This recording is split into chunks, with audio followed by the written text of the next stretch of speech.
자, 29번째 시간입니다. 지난 시간에 그 감면세액의 계산을 할 때 각 사업연도 소득이 전부 다 감면이 아니라 감면이 안 되는 것들이 있다고 그랬죠. 그죠? 그런 놈들 얘기를 해드렸고요. 1173 법인세를 전액 다 면제해 주는 것들이 1번, 2번, 3번, 4번, 5번 중요하지 않아요. 넘어가시고요. 1177 자, 감면에 대해서 공통사항이 1번 감면 개시 연도에 최초로 소득이 발생한 연도부터 일정 기간 뭐 이렇게 돼 있어요. 그러니 좀 이제 있다 보면 바로 나와요. 1179의 1번이 창업 중소기업 감면이 그렇죠. 그럼 이렇게 그죠? 감면이 된다. 칠판 보시면 우리가 2024년에 그렇죠? 중소기업을 창업을 했어요. 그러면 이게 감면을 해주는데 어떻게 돼 있냐면 문구가 다 최초로 소득이 발생한 연도와 플러스 스트레이트로 4년간 일정 금액을 감면합니다. 이렇게 돼 있거든요. 그러면 요 소득이라는 게 세무조정에서 나왔던 각 사업연도 소득 금액이에요. 요 각 사업연도 소득 금액이 플러스가 됐다. 그때부터 스트레이트로 4년이니까 하나, 둘, 셋, 넷, 다섯에서 5년인데 문제는 올해는 플러스가 나왔는데 내년에 앞으로 2년은 결손이다. 그러면 이익이 날 때가 아니에요. 그냥 이때부터 스트레이트니까 요 첫 해 조금 소득이 플러스가 됐다. 그 다음에 계속 마이너스다. 그러면 5년이 끝나버려요. 그래서 이건 너무너무 중요한 거예요. 이런 감면을 받으시는데 이게 올해 요 금액이 조그만 금액이고 앞으로 결손 날 거면 의도적으로 어떻게 하든 간에 이놈도 결손으로 만드셔야 돼요. 그러셔서 앞으로 계속 이익이 나올 때 이때 요 연도를 최초로 걸으셔야만 감면이 돼요. 이건 너무너무 중요한 거예요. 그러니까 최초로 세무조정에서 각 사업연도 소득이 플러스가 될 때 그때부터 스트레이트로 5년이에요. 요게 개념이니까 이익이 별로 조만조만 안 나올 것 같아. 한 3, 4년 지나면 많이 나올 것 같아. 그러면 그냥 의도적으로 그냥 다 결손 만들고 이익이 이제부터 왕창 날 것 같아. 그때를 최초로 만들어가지고 하란 말이죠. 이런 건 중요한 거예요. 감면 금액이 엄청나게 차이가 난단 말이에요. 여러분이 알았죠? 요런 게 된다라는 얘기고요. 그 다음에 동그라미 2번에 소득이 플러스라는 건 각 사업연도 소득이 최초로 발생한 연도를 말합니다. 각 사업연도로요. 그 다음에 뭐 특별한 거 없네. 넘기시고요. 이제 가요. 1179로 갑니다. 제일 먼저 창업 중소기업 등에 대한 감면입니다. 그 주 나오네요. 창업 중소기업이 법 6조인데요. 초특법. 요 6조 감면을 받으시면 이거와 중소기업 특별세 감면은 통합 투자와 중복 적용은 안 되고 통합 고용은 중복 적용이 돼요. 참 중요하네요. 그러니까 중소기업을 창업을 하면 그렇죠. 뭐예요? 통합이라는 게 있어요. 통합 고용세액 공제랑 이게 중복이 이게 뭐 된다 이거예요. 근데 이게 요 놈은 같이 받아도 되는데 통합 투자세액 공제량은 중복이 안 돼요. 그럼 이 둘 중에 하나를 받아라는 얘기예요. 중소기업을 창업했을 때 감면을 받을 거냐, 기계장치를 살 때 투자세액 공제를 받을 거냐, 둘 중 하나만 받고 그 대신에 요 창업했을 때 감면은 통합고용과 요거는 중복이 된다더라. 다만 알고 계실래요? 법이 바뀌었어요. 2025년부터는요. 이놈들도 중복 안 돼요. 그래서 법이 이미 바뀌었어요. 작년 12월 31일에. 그래서 우리가 2025년부터는 중소기업 창업을 했을 때 감면과 통합고용세액공제는 중복 적용이 안 됩니다. 올해까지는 중복 적용이 됩니다. 꼭 기억하시고요. 절대로 요 감면과 통합투자세액공제는요, 그죠? 요놈은 중복 적용이 안 되고요. 통합고용과 통합투자세액공제는 당연히 중복이 되는 겁니다. 중복이 되는 겁니다. 그래서 반가로 1번에 이게 수도권 과밀 억제 권역 외의 지역에서 창업을 했다. 동그라미 2번은 그냥 청년이 중소기업을 창업했다. 동그라미 3번 안 할게요. 청년은요, 법인을 창업을 하는데 대표자가, 그렇죠? 대표자가 1번이 34세, 모든 세법에 여러분 청년 나이는 34세입니다. 청년이 34세 이하인 청년이 창업을 해서 대표이사를 하고요. 그 다음에 이 항의 지배주주로서 최대주주입니다. 이 회사의 주식이 제일 많은 겁니다. 이게 청년입니다. 여러분 용어 외우십니다. 법에 의해서 수도권은요, 수도권이라는 단어는요, 그죠? 이게 서울, 인천, 경기도를 말해요. 이게 수도권인데, 이 수도권은 수도권 과밀 억제 권역과 성장관리 권역과 자연보전 권역으로 또 이렇게 갈라져요. 그러니까 용어 외우세요. 수도권이라는 단어는 서울, 인천, 경기도인데 수도권은 과밀 억제 권역, 성장관리 권역, 자연보전 권역으로 세 가지로 갈라져요. 그러니까 원래 중소기업은 빨리 어디서 창업하면 안 된다? 수도권 과밀 억제 권역, 여기선 안 되는 거예요. 여기선 안 돼요.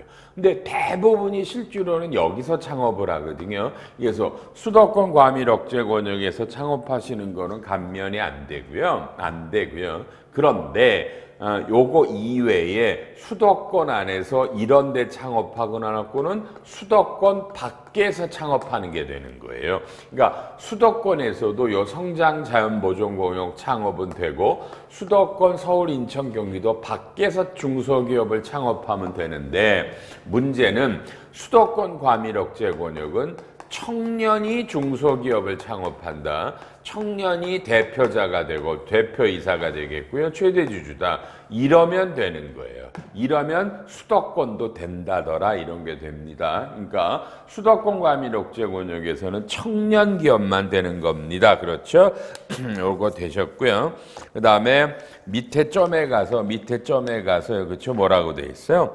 청년이 100%를 출자했는데 청년과 청년이 아닌 자가 각자 대표이사를 했다. 이러면 청년이 대표를 해야 돼요. 청년이 대표. 이거를 각자 대표이사로 청년과 청년이 아닌 사람으로 했다라고 감면이 안 된다라는 유권 해석이에요.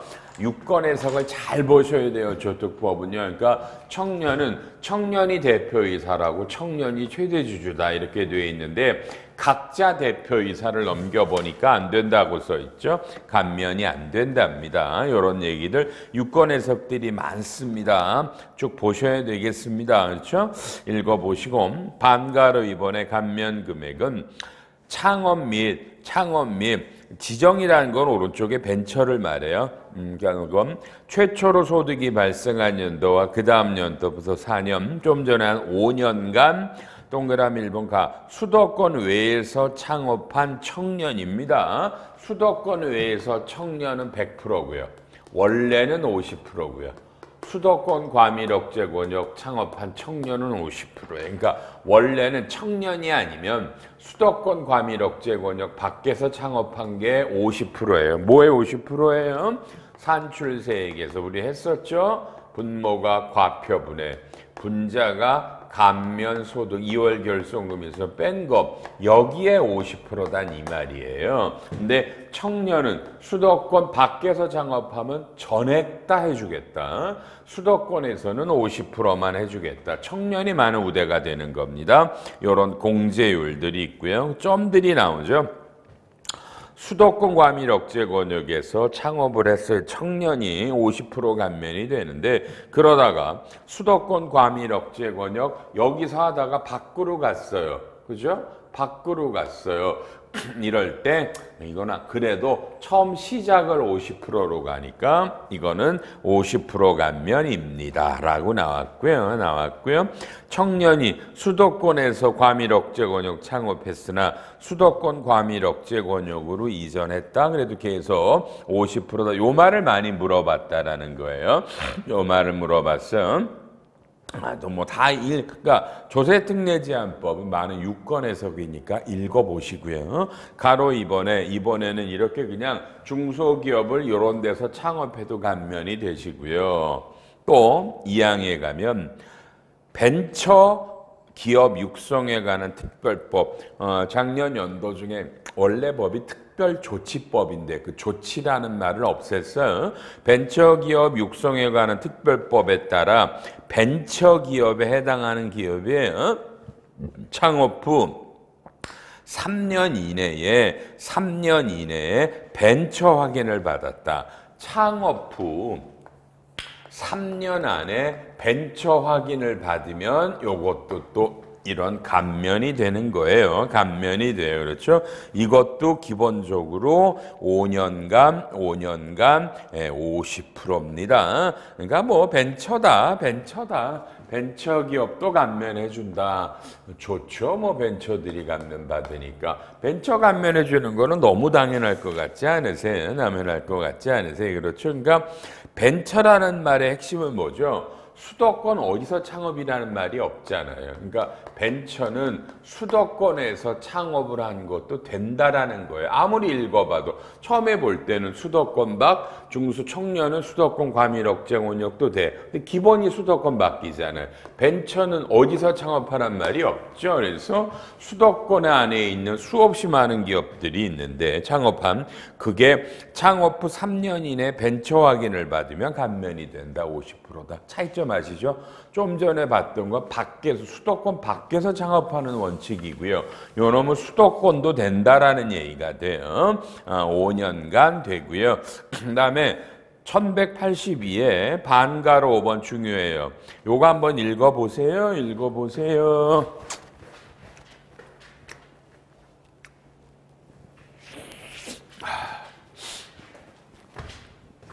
자, 창업 후 3년 이내 벤처 확인을 받았는데 소득이 발생하지 않았어요. 벤처기업에 대한 감면을 못 받았죠. 소득이 없으니까. 근데 유효기간이 있는데 끝나서 다시 벤처 확인을 받았어요. 그래도 감면된다. 이건 중요하죠. 기획재정부 조세특례제도과니까 기재부 간의 유권 해석은 중요한 거예요. 그러니까 이건 벤처는 유예기간이 있잖아요. 유예기간이 끝났어요. 그럼 다시 확인을 받으셔야 돼요. 다시 확인을. 그러니까 여기서 이런 게 문제가 있네요. 우리가 설립해서부터 2023년에 벤처 확인을 받았어요. 그래서 감면이 돼요.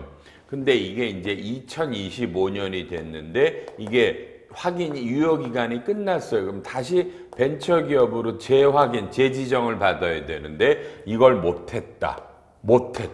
그럼 이제 안 되는 거예요. 2025년부터. 벤처가 아니니까. 그래서 이걸 다시 2026년에 다시 벤처기업으로 다시 재지정을 받았다. 그럼 이때부터 5년 아니에요. 다시 된다 뭐 이런 거예요. 여러분요. 이런 거. 그리고 처음부터 1차 벤처 확인을 받았는데 소득이 없어서 하나도 감면을 못 받았다. 다시 2차로 확인을 받았다. 이때부터 소득이 나오면 그때부터 다시 5년이 된다더라. 그러니까 이건 법에 애매하단 말이에요. 벤처는 일정 기간 지나면 다시 확인을 받아야 되는데 이런 것들이 유권 해석이니까 이 조세특례제한법은 여러분 어떤 법에 대한 이해는 필요 없어요. 법조문을 읽고요. 애매하는 건 다 지리예요. 우리가 법조문을 보고 해석할 수가 없는 법이 조특법이에요. 그러니까 유권 해석이 많으니까 물어보시면 돼요. 물어보시면 되고요. 그 다음에 가로 3번에 중소기업을 창업하나 벤처기업을 창업했을 때 우리가 업종이 나와요. 이런 업종들이 많이 있습니다. 이런 업종이 감면이 되는데 여러분 잘 봐봐요. 아무리 봐도 뭔 없어요? 도소매는 없어요. 도소매가 없다고요. 도소매는 이런 게 아니란 말이에요. 그렇죠? 그러니까 도소매는 좀 있다가 중소기업 특별세 감면은 돼요. 근데 여기선 안 돼요. 그러니까 도소매를 창업하시는 건 안 됩니다. 그러니까 업종이 여기에 해당하나를 보시길 바랍니다. 그리고 밑에 각주라고 그러죠. 반가로 8번이 위에 유사제조업이라고 돼 있어요. 유사제조업이다. 그렇죠? 다른 국내 업체 개성공단에 의뢰해서 하는 사업입니다. 이거 그러니까 제가 이랜드라고 그럴게요. 옷을 만드는데 제 직영 공장이 없어요. 저는 디자인만 해요. 그래서 우리나라 하청업체한테 주고 내 디자인대로 내 이랜드 상표 붙여서 내가 다 사올게. 이러면 저는 직영 공장이 없죠. 원래 제조업이라는 거는 공장이 있음을 전제로 하는데 이런 유사 제조업은 공장이 없더라도 내가 디자인하고 하청업체에 의뢰해서 내 상표를 붙이고 내가 다시 사서 내가 팔아. 이러면 나는 제조라고요. 진짜 사업자 등록에 제조로 떠요. 근데 이게 우리나라의 하청업체한테 줘야지 베트남, 라오스, 중국 이런 외국의 하청업체에다 주는 건요. 이건 저는 거기서 만든 걸 사온다 봐서 저는 도소매가 돼요. 그러니까 이건 우리나라 자국산업보호예요. 이해하셨죠? 우리나라의 하청업체에게 줘야만 제가 제조해요. 외국에 있는 데다 주는 건 해당되지 않습니다. 여러분 요건 염두에 두시고요. 그다음에 안 읽어요. 이제 4번에 에너지를 신기술 이 열거법에 있어요. 에너지 신기술을 하는 중소기업을 창업하면 감면해 줍니다. 에너지 신기술이 뭐냐는 열거돼 있고요. 넘기셔서 신성장 서비스업입니다. 신성장 서비스업을 하는 회사를 창업하시면 또 감면해 줍니다. 그러니까 읽어보시면 알지만 이런 것들은 다 어떤 이 지역적인 제한을 안 받는다고요. 그러니까 일반적인 중소기업은 수도권 바뀌고요. 청년만 과밀 억제 권역이 되는 거예요. 근데 나머지들 벤처나 신성장 서비스나 이런 것들은 지역에 상관없이 감면을 해줍니다. 특히 오른보험 나오잖아요. 이게 뭐야? 맨 밑에 줄에 이 신성장은요 뭐뭐뭐에 따라 그 첫 해와 그 다음 2년 그러니까 3년은 오른쪽에 75%, 그 다음 2년은 50%, 원래는 아까 5년이 50%인데 얘는 3년은 75%, 그 다음 2년은 50%고요. 소규모 사업자가 아주 매출액이 8천만 원 이하인 이런 데들 하면 됩니다. 이건 우리한테 별 거 없겠고요. 이것도 감면을 해줍니다. 감면해 줍니다. 다음에 7번 창업 중소기업인데 중소기업을 창업했는데 그죠? 사람을 좀 늘린다. 뭐라고 돼요? 업종별 최소 고용 인원이 밑에 가면 있어. 10명, 5명 이상을 고용하는 이런 기업이 이런 감면 기간 중에 해당 사업연도의 상시 근로자가 전년도보다 늘었어요. 아주 사람을 늘었어요. 원래 감면을 받고 있는데 사람이 늘었어요. 최소 인원은 당연히 충원했고요. 이러면 이건 감면을 1186의 반가로 이번에 감면을 추가로 해줍니다. 근데 얘가 헷갈리시면 안 되는 게 여러분 헷갈리시면 안 되는 게 그죠? 얘랑 뭘 조심하셔야 돼요? 얘랑 통합고용세액공제를 받으시면 그죠? 2024년에 요 추가 감면, 그 고용 창출 요인이 있죠? 요 추가 감면과 통합고용세액공제는 올해도 중복이 안 돼요. 그러니까 2025년 여러분 내년부터는 아예 통합고용세액공제와 이 창업중소기업 감면은 중복이 안 돼요. 하나만 받는데 올해는 중복 적용은 되는데 요 고용 창출이 있었죠? 요놈하고 통합고용 요거는 올해도 중복 적용이 안 됩니다. 사실 너무 커다란 감면이거든요. 이 감면들은 이런 제한이 좀 있습니다. 올해는 요 고용 창출 유인 강화에 따르는 추가 감면과 통합고용세액 공제는 중복되지 않아요. 하나만 하고 요거는 창업 중소기업이 사람이 늘어나면 추가로 더 해주겠다라는 얘기가 되겠고요. 다음에 오른쪽에 뭐 나온다. 다만 이제 중요한 거는 1187의 가운데 다음에 어느 하나에 해당하는 경우는 창업으로 보지 않아요. 1번 합병 분할 현물 출자 사업 양수로 종전의 사업을 승계하거나 사업 자산을 한다. 뭐 이런 건 안 된다. 그러니까 이제 제일 많은 건 2번이에요. 거주자가 법인으로 전환을 했다. 여러분요. 이해하시죠? 그죠? 거주자가 법인으로 전환을 했다. 거주자가 개인 사업을 법인으로 전환했다. 뭐 이런 것들, 이런 거 원래 창업으로 안 본다라는 얘기. 그러니까 진짜 이런 법인들을 창업하거나 개인 사업을 창업했을 때 소득세나 법인세가 감면되지 개인으로 이미 하던 사업을 그대로 법인으로 갔다.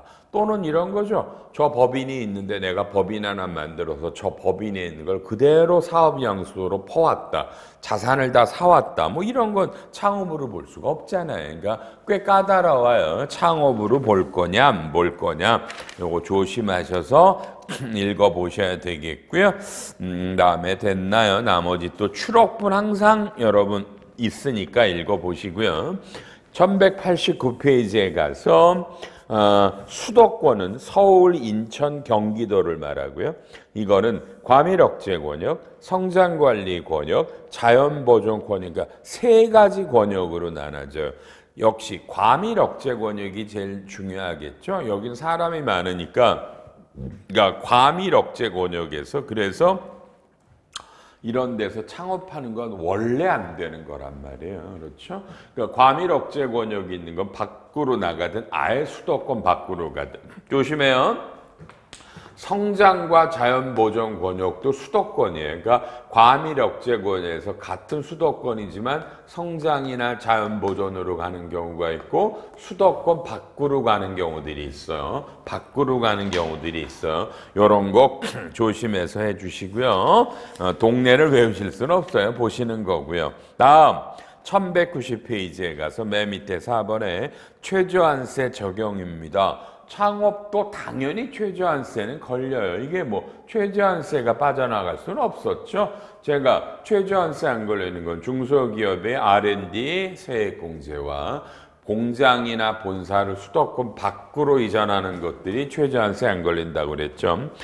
다만 창업 중소기업과 요 감면, 요런 소규모에 따라 우리가 100% 감면 받는 거 있었죠. 100% 감면. 하나 우리가 했던 건 수도권 밖에서 청년 중소기업은 100%죠. 아까 소규모 사업도 그렇고요. 이렇게 100% 감면을 받는 거, 100% 감면 또는요 고용 창출의 추가 감면이 있죠. 요 놈은 최저한세가 안 나와요. 요 놈은 최저한세니까 창업은 일부는 최저한세 안 걸려요. 100% 감면을 받는 거, 100% 감면하고요. 그 다음에 고용 창출, 사람이 늘어가지고 추가 공제 받는 거 있죠? 추가 공제 받는 건 최저한세 안 걸려요. 그러니 아까 고용 창출에 대한 거랑 여기 통합 고용이 중복 적용이 안 되니까 통합 고용은 최저한세 걸리고 요거는 안 걸리니까 혹시 고용 창출을 받아서 요게 최저한세 안 걸리니까 이게 되면 고용 창출 감면을 받으라는 얘기야. 여러분 이해하셨어요? 이런 걸 잘해야 된다니까. 근데 너무 어렵잖아요.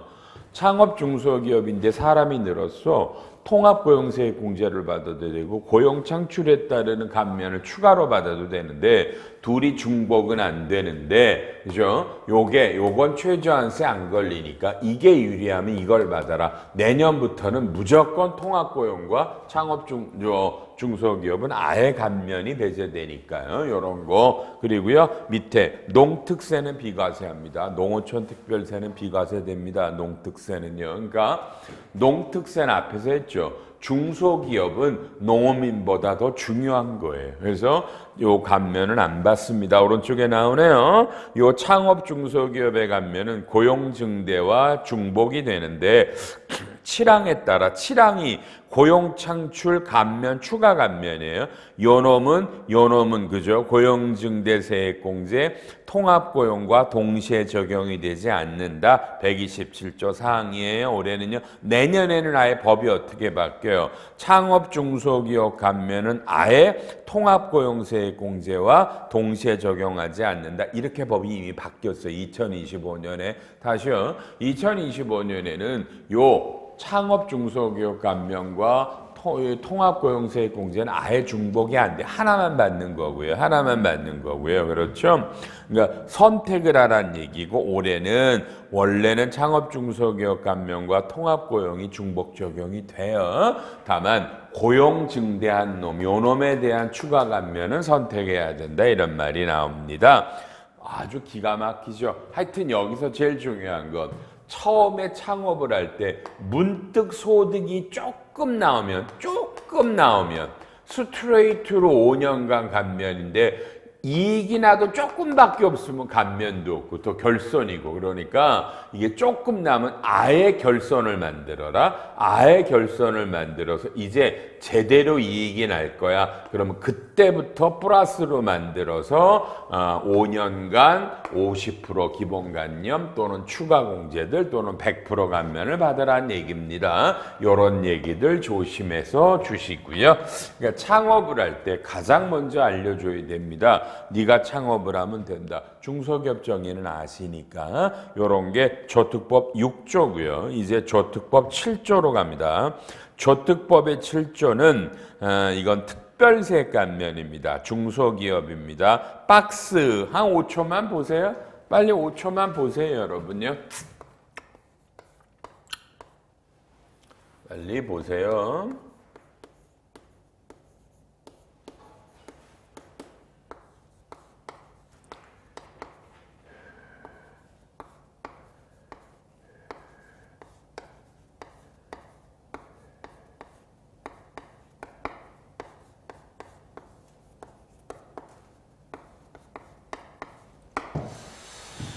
자, 보셨죠? 자, 여기는 업종이 다른데 여기에는 둘째 줄에 여러분 도소매업이 있습니다. 도매업과 소매업은 아까 왼쪽에 그런 데는 없었는데 그렇죠? 여기는 있고요. 또 하나 다섯 여섯째 줄에 가면 주문자 상품 부착 방식에 따른 수탁 생산업 이런 것도 아까 창업을 없는 데 있습니다. 도소매나 수탁 생산업 등은 특별세 감면이 됩니다. 맨 위에 유사제조업은 아까 말씀을 드렸죠. 이런 유사제조업이 우리나라에 하청을 주면 제조고요. 그러니까 이랜드가 우리나라 기업에게 하청을 주면 제조인데 외국 업체에게 하청을 주면 도소매예요. 그럼 제조업 감면이 아니라 도소매 감면을 받으셔야 되고요. 알았죠? 창업은 이렇게 헷갈리시면 안 돼요. 그러니까 창업할 때는 아예 도소매로 가면 감면이 안 되고 유사제조로 가야 감면이 되니까 이거는 그러니까 중소기업 특별세 감면은 1번 창업 중소기업을 감면을 받다가 이제 이 기간이 끝났어. 그 다음부터는 이 중소기업 특별세 감면 이 조문을 적용받으시라는 얘기고요. 둘째, 창업의 감면이 안 돼요. 중소기업을 창업했는데 이 창업 감면이 안 되면 바로 특별세 감면을 받으라는 겁니다. 그렇죠? 밑에 각주 15번의 건설업도 읽어보시고요. 건설업. 특별세 감면이 되는 건설업은 법인이 직접 건설활동을 수행하지 않고 건설업체 일괄도급을 줘서 비주거용 사무실용 건물을 이걸 짓고 하는 것들은 비주거용 건물 공급업이니까 건설업이 아니에요. 그러니까 건설업은 특별세 감면이 되는데 이런 것들은 건설업이 아니면 안 된다. 이런 거 읽어보셔야 돼요. 업종 분류가 중요한 것 같죠? 다음에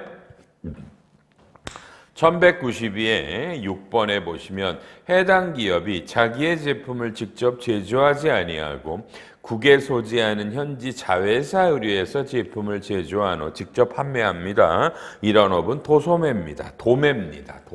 아셨죠? 그러니까 내가 하청을 주는 건 좋은데 우리나라에 있는 기업에 하청을 줘야만 감면이 되는 겁니다.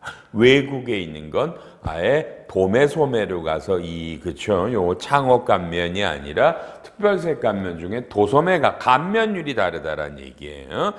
그다음에 가로 2번은 기억나죠? 산출세액입니다. 칠판 봅니다. 상당수의 기업은 뭐예요? 우리나라 기업은 제조를 하고 있고요. 또 도소매를 하죠. 요게 쉽게 말하면 제품 매출액이고 상품 매출액이 이거를 같이 해요.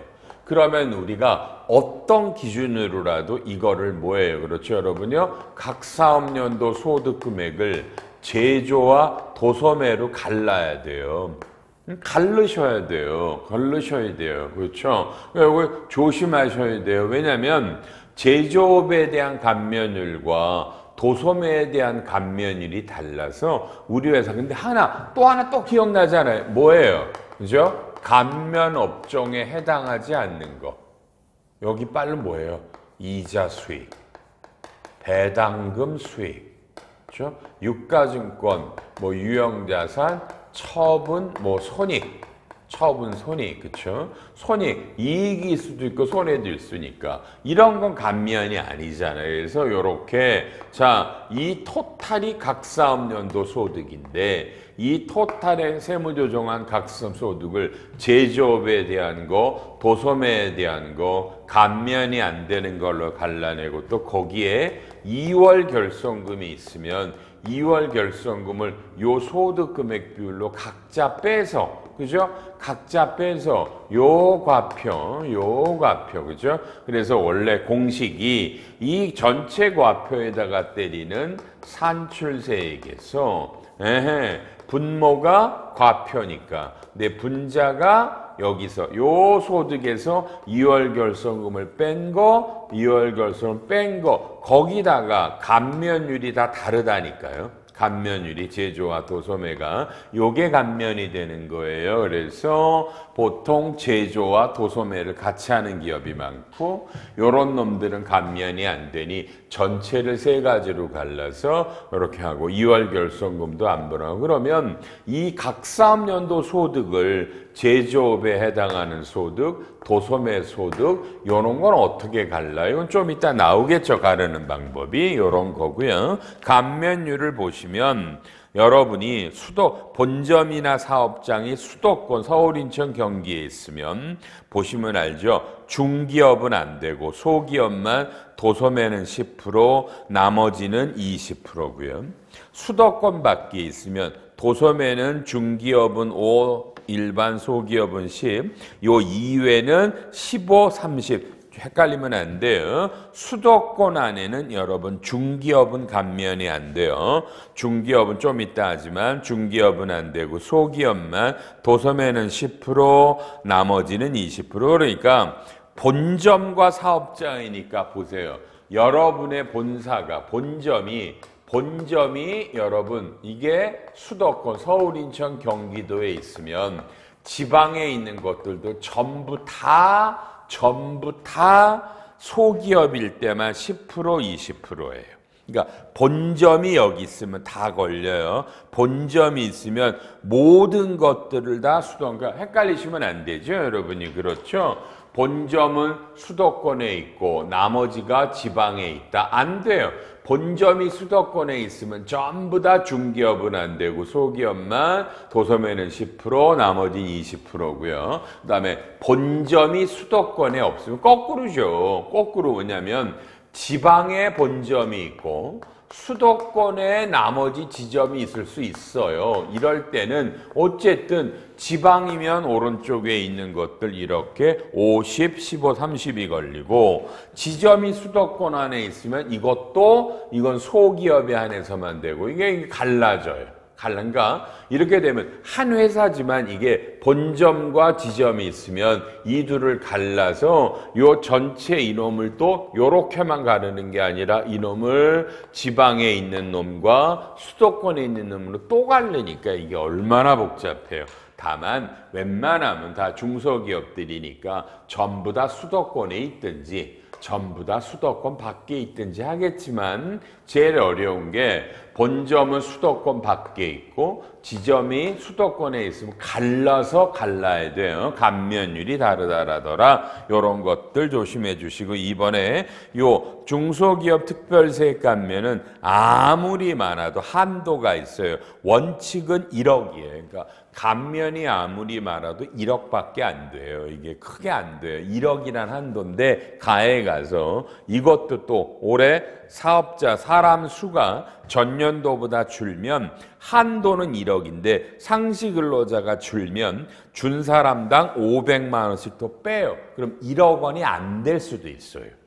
조심해. 순간 깜빡하면 다 잊어버려요. 이 감면이 1억을 못 넘겨요. 이런 감면의 합계가 특별세 감면은요 1억 안 넘기지만 그중에서도 전년도 대비 사람이 줄면 한 사람당 500만 원을 1억에서 빼냅니다.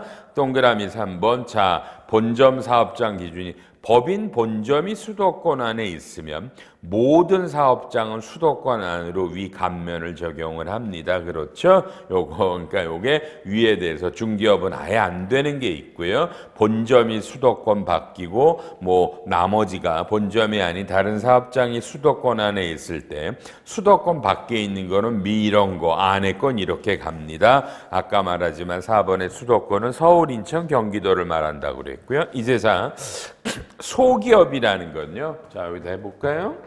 다 아시지만, 자, 우리가 앞에서 중소기업 요건을 열심히 공부하셨잖아요. 그렇죠? 뭐, 기준 매출액이 넘는다, 안 넘는다 하셨고요.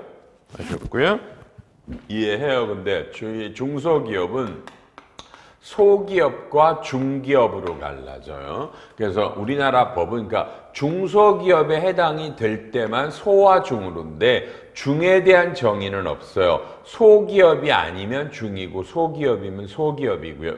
소기업은 여기 나오지만 매출액 기준으로 가는 거예요. 그러니까 여기 박스가 나옵니다. 다만 조심하실 거 우리가 중소기업일 때는 이 매출액을 관계기업 매출액을 합산하죠. 근데 소기업 따질 때 이 매출액은 관계기업들 매출액 합산 안 해요. 나의 오리지널 내 거의 매출액으로만 따집니다. 내 거. 지금 이 얘기는 관계기업 합산하지 않습니다라는 건 우리 교과서 222페이지에 있습니다. 222페이지에 있습니다. 요걸 보시고요. 그래서 업종이 주업종이 뭐냐에 따라 평균 올해 2024년 매출액이 요런 놈들 넘냐 안 넘느냐에 따라 소와 중으로 갈르시면 되겠네요. 그렇죠? 아까 말하지만 소기업과 중기업은 아예 수도권 이쪽은 아예 중은 감면이 안 되고 수도권 밖은 감면이 되는데 감면율이 다르죠. 업종별로 이렇게 안분해서 적용을 해야 된다 이런 말이 나오고 있습니다. 자, 이제 요게 핵심이니까 이놈을 미리 가서 공부를 합니다. 나와라. 빨리 나와야 될 텐데요. 나오네요, 여러분. 1236페이지를 펴주십니다. 1236페이지. 보셨습니까? 자, 사례가 나오죠? 사례가 나옵니다. 사례가 나옵니다.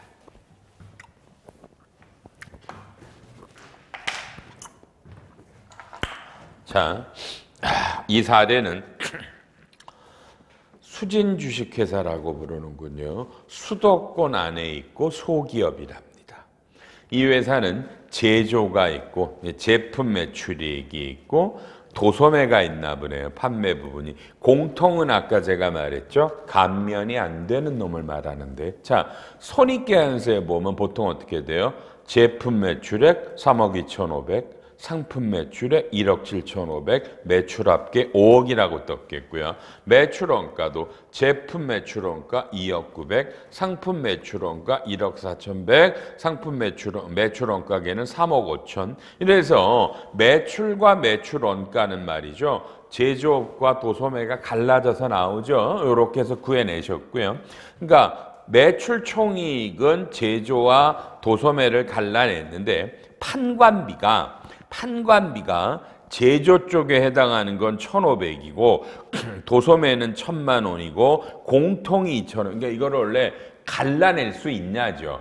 여러분, 그러니까 우리가 제조업을 하는데 들어가는 판관비가 얼마고 도소매일 때 얼마고 구분 못하겠던 게 2,500 이런 건데, 현실적으로요, 이건 여러분 이렇게 개별적으로 제조와 도소매 걸 갈라내기는 어렵잖아요. 그죠? 어렵죠? 그러니까 지금 보면 여기서 매출 총 이익까지는요, 그죠? 제조와 도소매와 좀 전에 했지만 감면이 안 되는 거에서 이거는 갈라낼 수 있었어요. 갈라낼 수 있었단 말이에요. 이건 116이고 뭐 이건 얼마야? 3,400이죠? 3,400이야. 그런데 여기에 토탈이 있겠고요. 판관비는 지금 책의 사례는 제조와 도소매를 갈라내고 공통 못 가르는 게 있는데, 실무적으로는요, 판관비를 제조랑 도소매로 가르기는 어렵죠. 그럼 원래는 구분이 안 되면 요 5천만 원을 일정한 기준으로 제조와 도소매, 그렇죠? 제조와 도소매로 여러분 갈라줘야 되겠죠. 갈라줘야 되겠죠. 그죠? 갈라줘야 되겠죠. 갈라줘야 되겠죠. 그럼 이거를 이제 어떻게 가느냐면, 오른쪽에 나와요. 뭐라고 나와요? 1237에 3번 가운데, 그죠? 공통송금은 구분격리 대상이 제조랑 도소매인데 이 둘이 다르니까 개별손금에 비례합니다. 그리고 미에 가서 이번에 개별손금이 매출원가가 있고 판관비가 있고 지급이자가 제조고 유형자산 처분 손실은 뭐야? 이건 아예 유가증권 유형자산 처분 손익은 감면이 안 되잖아요. 근데 이렇게 하기가 어렵죠. 그래서 보통은요, 요런 공통적인 송금은요, 요 위가 매출이 있고 매출 원가가 있어요. 그래서 원래 이 공통되는 비용은 요 개별 송금이면 매출 원가가 있었죠. 제조업과 그냥 요 놈으로 안분해서 일정 금액을 요렇게 갈라주시면 돼요. 실제로 요런 걸 제조와 도소매로 가르기는 어렵다란 얘기예요. 공통으로 넣으면 그냥 요 매출 원가로 가르시면 되겠죠. 개별 송금은 따로 나왔던 거 요걸로 판관비를 갈라주라. 그리고 다시요. 그럼 이제 왼쪽에 표가 영업이익까지 갔고, 영업의 수익에서도 여러분요. 자, 수입이자, 여러분 수입이자라는 거 제가 뭐라 그랬어요? 감면 대상이 아니라 그랬잖아요. 그렇죠? 오른쪽에 1번에 보세요. 감면 대상이 아니에요. 그러니까 이자, 인정이자를 포함한 거, 수입이자, 배당금 수익, 요 임대료는 요거는 원래는 이건 감면 대상이고요. 그다음에 유가증권, 유형자산, 처분 손익들은 감면이 아니에요. 감면이 아니니까 요런 이자라고 하는 거 다 일로 빼면 돼요. 영업의 수익에서 일로 감면이 아닌 걸로 빼시고요. 그다음에 배당금도 빼시고요. 임대료다. 임대료라는 거는 사실은 뭐 그냥 이런 임대료라는 개념도 애매하지만 뭐예요? 그렇죠? 어떤 감면의 대상은 아니다. 그러면 이놈도 빼버리시면 되겠고요. 유가증권 이익도 유형자산도 빼버리고, 부산물은 뭐 당연하게 이건 감면 대상이니까요. 영업의 비용에서도요, 여러분요, 지급이자, 여기에 보면 수입이자를 빼지, 지급이자는 업무랑 감면과 관련된 거라 지급이자도, 그죠? 여기서 이제 지급이자가 나와요. 이자 비용도 요놈도 안분해가지고 일로 갈르시면 되고요. 가끔은 원가로 가는 게 낫냐, 매출액으로 가르는 게 낫냐, 그래요. 법의 문구는 업종이 다르면 제조랑 도소매면 개별 손금으로 갈라라라고 돼 있고요. 그냥 매출로 갈라도 큰 문제는 없어요. 요것만 어떤 원칙인가를 확인해 주세요. 그래서 헷갈리면 안 돼요. 수입이자는 감면이 아닌 쪽이지만 지급이자는 일로 오고요. 여기 되는 게 이자 수익, 배당금 수익, 유무형 자산의 처분 손익들은 다 일로 들어와요. 일로 들어오니까 요렇게 해서요, 해놓고, 문제는 그러니까 이익을 이런 식으로 갈라서 제조랑 도소매로 갈라주는데 세무조정이 발생하잖아요. 요렇게 단기 순이익이 나오면 여기다가 세무조정이 발생하잖아요. 그러니까 요 세무조정도 요런 제조나 도소매냐 아니냐로 보시란 말이에요. 세무조정이 재고자산 평가증이다. 재고자산인데 상품이다. 그럼 뭐 판매료가 인정이자는 감면이 아닌 거고요. 미수이자도 수입이자니까 감면이 아닌 쪽으로 붙이고요. 법인세 비용은 뭐 소득에서 빼니까 요렇게 대놓고 500만 원 2월 결손금 나오죠. 그래서 여러분 요렇게 되면 요게 각사업년도 소득에 어려운 거 아니에요. 그러니까 원래가 뭐냐면 여기서 보시면 봐봐요. 매출원가, 판관비, 뭐 영업 외수익들 나오죠. 그럼 요 놈이 원래대로 가면 단기 순이익인데 지금 요런 시트 한 장 넘기면 나와요. 한 장 넘겨서 1239에 여러분 뭐예요? 요 놈이 뭐예요? 요 놈이 소득금액 소득구분 계산서죠. 요놈이 왼쪽에 매출액부터 맨 마지막에 각사음 영업의 비용에서 각사하면 소득이 나와요. 여러분요. 요게 웃겨요. 그러니까 요 세무 조정을 요 시트 요 항목에다 다 반영한 거야. 매출원가, 매출총익, 판관비, 영업이익, 영업의 수익, 영업의 비용. 그다음에 바로 각사음도 소득이죠. 그러니까 이미 뭐예요? 여기 손익계산서의 항목들이라고 써있는 놈이 세무조정을 이미 각자 반영을 한 거예요. 세무조정을 반영해서 세무조정이 제조냐 도소매냐 감면이 안 되는 거냐를 갈라서 대놓고 오른쪽에 가로 2월 결손금 500만 원을 기억나요? 제조업에 대한 소득, 도소매 소득, 그다음에 감면이 안 되는 놈을 갖다가 2월 결손금 500만 원을 요 소득 비율별로 갈라서 빼줘라. 그죠? 빼줘라. 그게 과표의 개념이죠. 그래서 전체 과세 표준이 얼마야? 7,450에 대한 산출세액에서 제조는 총 7,450 중에 63356,884 해서 감면율, 그죠? 왼쪽에 쭉 나오면 왼쪽에 이번에 제조는 20%고요. 다시 판매업은 10% 요렇게 감면하니까 소득구분 계산서가 제일 중요한 거예요. 이걸 만드실 때 소득구분 계산서를 만든다라더라 하셨죠? 그래서 요걸 이렇게 손익계산서에서 요 놈이 세무조정을 반영한 놈을 써서 2월 결손금 빼서 해서 감면됩니다. 이게 우리가 만드는 가장이고요. 공통적인 판관비나 이런 걸 가를 때 그냥 매출액으로 가릴 거냐 매출 원가로 가릴 거냐가 문제가 되고요. 법에는 업종이 다를 때는 개별 송금 매출 원가로 갈라라 이렇게 돼 있다. 이렇게 일괄성을 지키시면 됩니다. 이렇게 했던 거가 나오셨어요. 와, 자, 그다음에 이제 우리는 그럼 어디까지 왔어요? 1197. 자, 3시간 남았죠. 한 10분, 20분 하면 감면이 끝나고요. 그 다음엔 바로 이제 법인세 세액공제, 그 다음에 조특법 세액공제로 가면 됩니다. 3시간만 참으십시오. 30번째 시간에서 뵙겠습니다.